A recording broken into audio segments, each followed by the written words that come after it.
So, I have this friend, and his parents, they're two girls, and they want to get married one day, but they said well, they never will. But why? Oh, because they can't, dear. What do you mean? They love each other. Yes, but two women can't get married.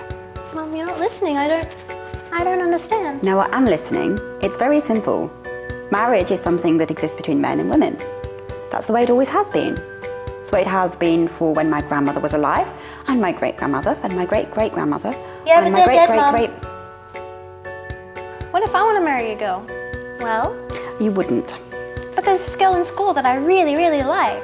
We sit together, and we have lunch together, and we share our food. I really like her. She's really pretty. What about her? Well, I think I want to marry her.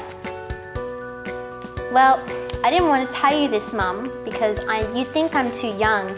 But one day, I actually kissed her on the cheek, and she kissed me back. And it felt really good. It's inappropriate. I don't think so.